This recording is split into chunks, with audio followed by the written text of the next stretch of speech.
Halo guys, welcome back again to YouTube channel. Masih bersama saya di Tutor Sukses. Tutorial, tips dan trik yang membantu dalam kehidupan kawan-kawan. Buat yang baru pertama singgah di channel ini, selamat datang dan jangan lupa subscribe ya. Karena subscribe itu gratis dan semoga terbantu setelah menonton video ini. Kita cekidot aja. Oke, kali ini kita akan belajar tentang tes pemahaman bacaan ya. Tes pemahaman bacaan. Oke, tes pemahaman bacaan. Sorry, kurang fokus ya.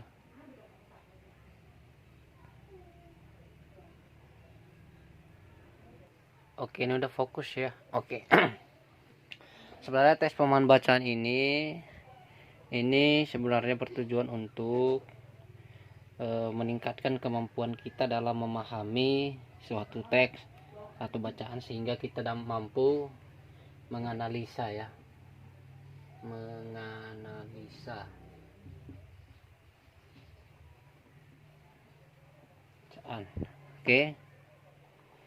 Yang pertama, tips dari saya itu pertama adalah kali ini kita tips dulu ya. Bacalah teks secara keseluruhan.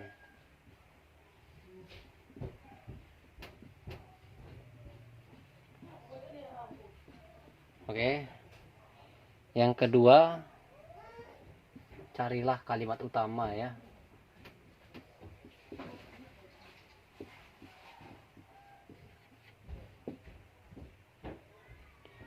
Biasanya ini ada di awal paragraf dan atau di akhir ya, atau di akhir paragraf. Oke. Yang selanjutnya catat ya kata kunci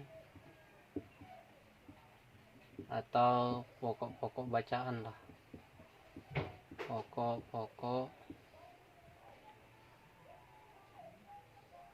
bacaan. Yang keempat itu bisa kawan-kawan rumuskan ya, rumuskan kalimat gagasan yang tadi, atau kawan-kawan bisa rumuskan pokok permasalahan dari teks tersebut ya. Nah, ini sih tips dari saya. Nah, kalau yang selanjutnya kita masuk ke contoh soal ya. Oke. Saya skip dulu. Oke, setelah kita tulis soalnya ya.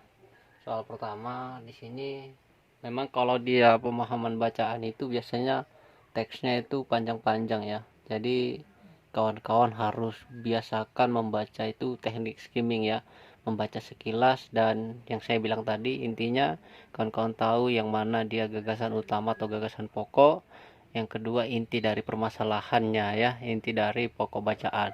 Nah, kalau di sini kawan-kawan bisa lihat ya, di sini ada isi kutipan berita tersebut yang tepat adalah. Nah, di sini kata kunci atau keywordnya itu adalah kutipan. Kutipan itu kita sebutkan sebagai inti kutipan itu inti dari permasalahannya ya, permasalahan yang sedang dibahas, tuh. Nah, kalau disebut isi kutipan itu inti permasalahan. Jadi kalau kita belajar dulu waktu SMA atau kawan-kawan yang jurusan sastra pasti sudah terbiasa mungkin menganalisa bacaan. Nah, kalau saya sendiri, saya pasti baca dulu langsung opsi jawabannya ya. Nilai tukar rupiah menurut akibat subsidi pemerintah. Nah, tapi kata kunci kalau saya sendiri dari atas dulu, yang melakukan kebijakan menaikkan BBM untuk mengurangi subsidi yang tidak.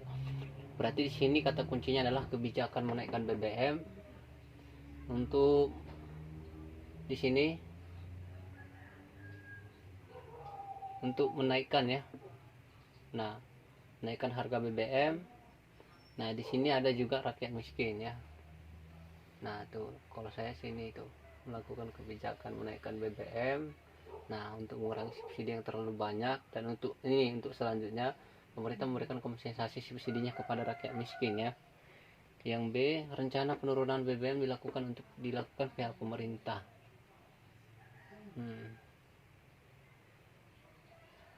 Nah, di sini nggak ada sih rencana dibilangnya. Yang C, swasta menanggung subsidi. Sedangkan swasta nggak ada dibahas di sini ya. Ini salah ini. Nilai rupiah diharapkan, sedangkan nilai rupiah pun tidak ada dibahas ya. BBC ya. Nah, yang D, pemerintah memberikan subsidi kepada semua pengguna kendaraan. Nah, di sini nggak ada ya, pemerintah memberikan subsidi kepada semua kendaraan. Ya, ini pun salah. Jadi tanpa harus berpikir lama, kawan-kawan pasti langsung bisa tahu jawabannya ya. Pasti ini. Kebijakan pemerintah menaikkan harga BBM ya. Tuh. Oh, benar ya. Untuk selanjutnya memberikan kompensasi subsidi kepada rakyat miskin. Nah, jadi intinya kawan-kawan tahu dulu pertanyaannya itu apa. Isi kutipan itu berarti kita merangkum